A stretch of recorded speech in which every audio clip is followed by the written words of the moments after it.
Shae, thanks for joining me. Firstly, mate, how is your recovery going? And hopefully it's all going smoothly. Yeah, my recovery's going good. At the moment, I'm isolating. I have to isolate for 2 months.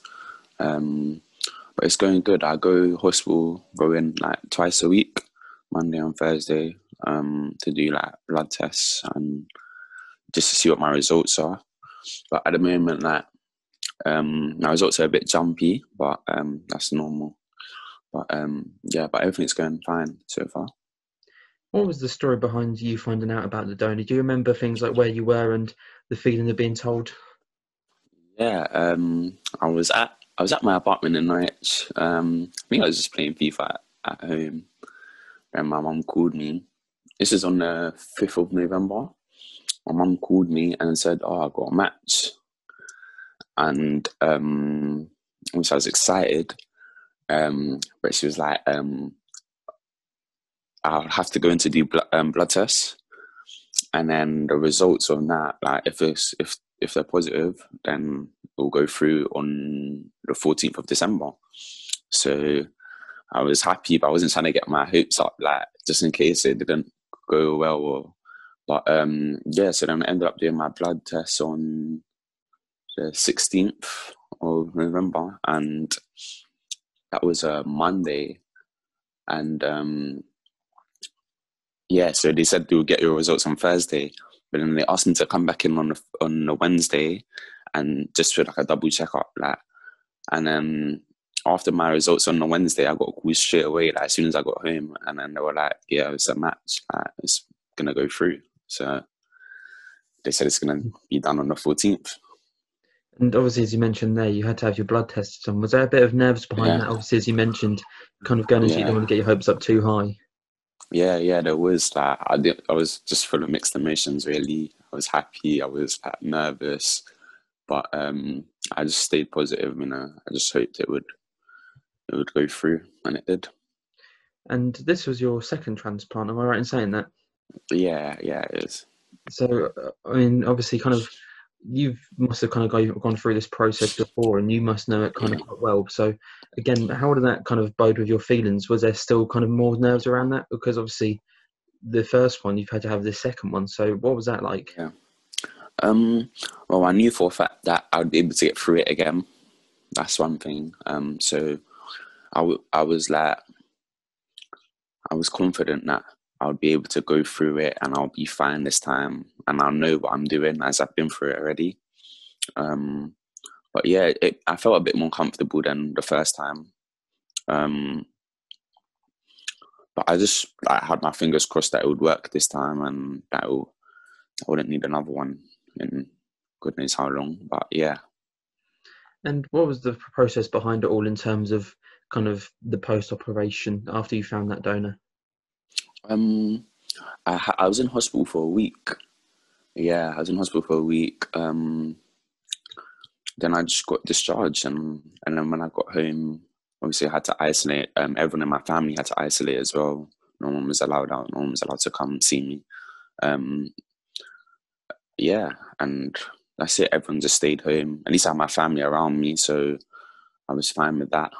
But yeah, it was a good process. Like it was a good recovery, good process. Mm. And for how 2020 was going for everyone, that was a bit of a crazy year. That must have been some unimaginable way for it to end for you.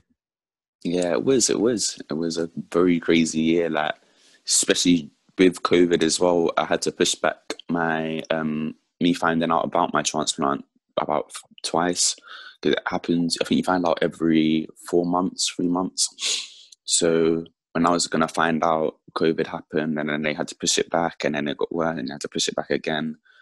So it was like, oh. But and then at the end of the year, I got that call, and yeah, so happy. I'm very happy. I got the call. Very happy that I've got it done now, and I just can't wait for 2021. Mm. And something like that, especially in the year we had just gone by, it must change your perspective on things in life and in football. Yeah, definitely. I know that like life's not easy. Go through ups and downs, and but as long as you stay strong and positive, like you can get through anything really. And that's what I've done. Like, I've stayed strong, stayed positive. I've had support from the club, my friends, family, everyone, my teammates, like texting me, like, "Oh, how are you?" Like even small things like that. It's good. Like, but yeah.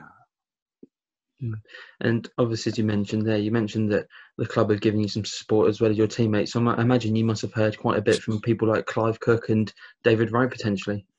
Yeah, definitely. Clive, David, Alan, Jay, everyone literally just texting me, just saying, "Oh, how am I?"